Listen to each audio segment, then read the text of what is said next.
And it would really do my heart good for a school board to actually come forward and say, bring it on. Yeah. We've got great teachers, we've got great curriculum, we've got a great school, and we can beat anybody. Not one school has done that? No, everybody is afraid all their students would leave. Welcome back to Policy Not Politics, our exclusive interview with Representative Bill Dunn, who has been a strong proponent of school choice, school vouchers, if you will, also for many years, and is carrying Governor Bill Lee's legislation for education savings accounts through the Tennessee House this year. Another problem that some conservatives have with this bill is it won't, it'll cover these children, but it won't cover these children. It's too selective in the children who can use it. There are bad schools or bad public education choices in counties other than just the counties specified in the bill.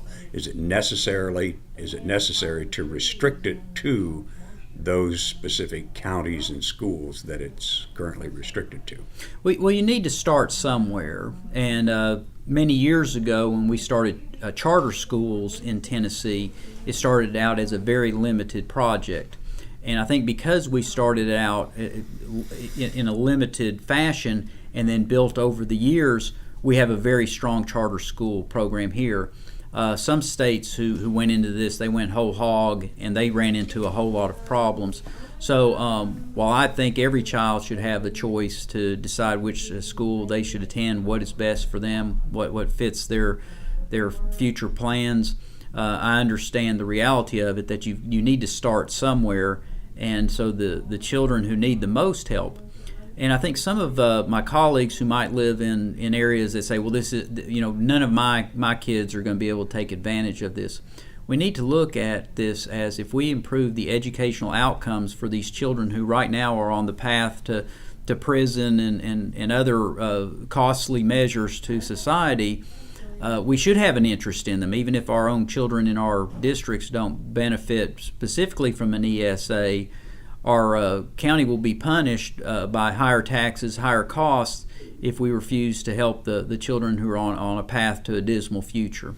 I realize some parents are looking for a benefit that's not just an academic benefit, but they want to remove their child from an environment that they consider to be unhealthy, let alone not very productive academically.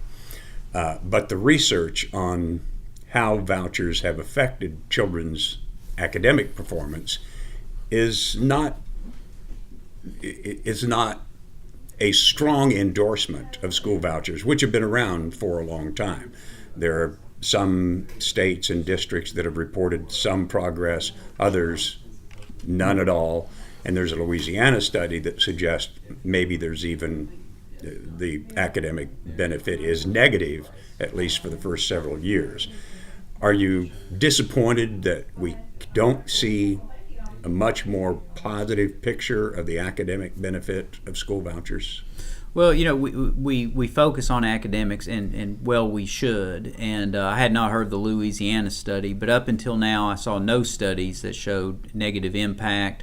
That there might not show any differences, or if there were differences, it was in the positive way. But the reason we look at academics is because it is something that we measure. But there are so many other things that you should take into account with the educational experience.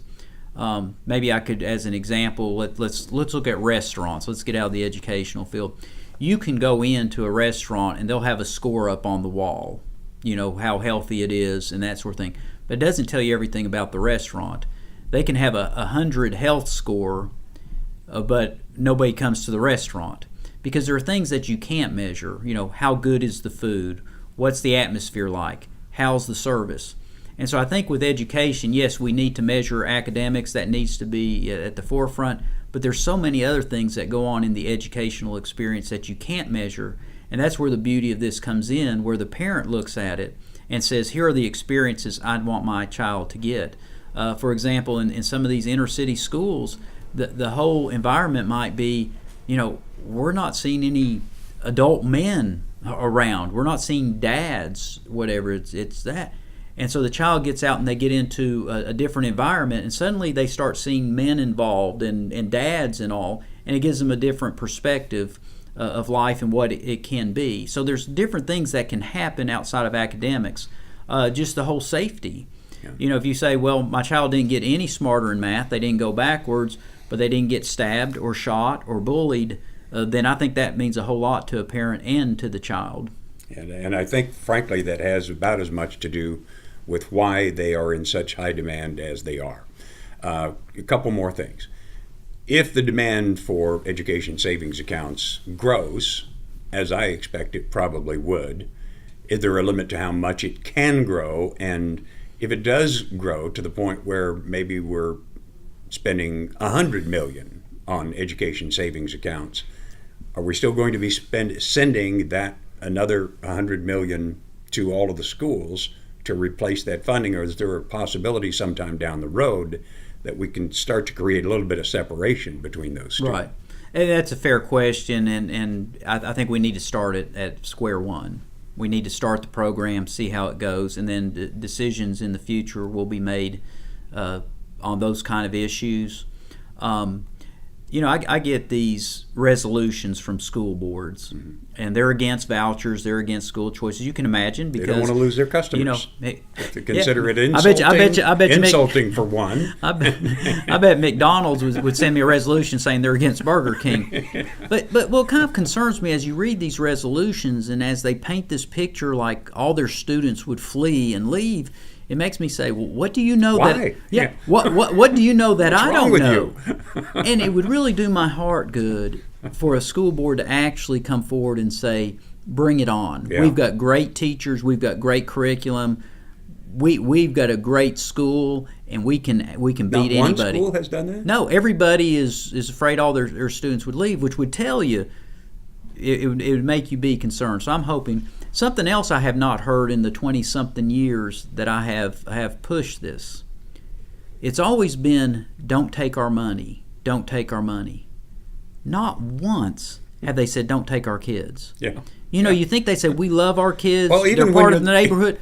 But even when you're not taking their money, but you're taking their kids, they still say, don't take our money, as if you are. Right. Well, not. I think because they're saying what will happen in the future. But it does say something. If somebody broke into my house and said, you can give me your money or your kid, I think I'd say I want the kid. But it really concerns me that it really seems it comes down to the money is the argument on this. Yeah. And to me, we got to put the students first and what's best for them.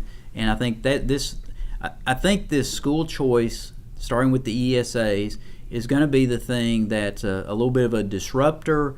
It makes everybody better. People will say, we've been lacking in this area and we never got around to fixing it. Well, now we're going to, because we don't want to lose students. So I think Tennessee has become the fastest improving educational system 3 years in a row.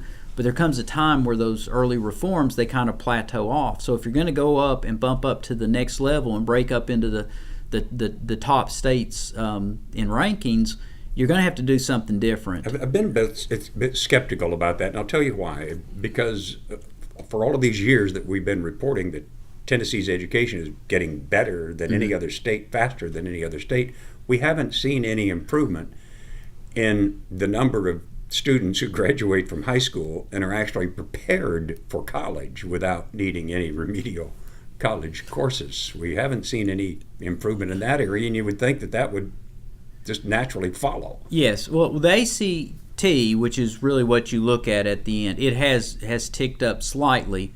But part of what we base on fastest improving is you have to have, it's the NAEP test, which I believe is given in the 4th and 8th grade. Yeah.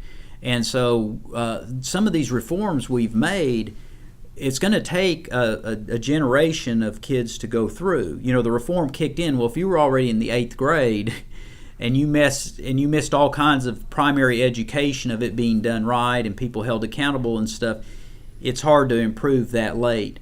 So really, I think when we see the children who were in kindergarten, a few years ago, when they get all the way to it, I think that's where you'll see the ACT score really, really shoot up and show a difference. Finally, this is the first time I can remember anyway, and I may be wrong, that a governor has made this one of his major, has really been the force, let alone the force, behind the voucher education savings account bill. Am I wrong about that? I don't think Governor Haslam really pushed for this sort of thing too hard. And is that going to make a significant difference in its chances of finally passing? It is definitely more front and center. Governor Haslam came up with his own school choice initiative. It was very well crafted. I carried that also, and every time detractors would bring something up, I could point to a section that answered it. So it really didn't come down to, can I answer your questions? They were going to be against it no matter what, because in this battle, you're either for, put the adults first or the kids. And I think we should appreciate our adults, we should support them, but in the end, we got to put students first. So Haslam was for it. He helped design it, his administration, but Bill Lee made it a campaign issue. Right. He put it out there. The opposition beat him up for it, and he won by 20 percentage points. So I think if you're a Republican office holder in the legislature at this time, you need to get behind the governor and help him, because this is part of his whole vision of improving the whole state of Tennessee. Because if we can help these kids who are on a path to a horrible life and costing taxpayers all kinds of money, and we just keep doing what we're doing, we're not following the Republican principles that we should. Representative Bill Dunn, thank you for joining me on Policy, Not Politics. Thank you.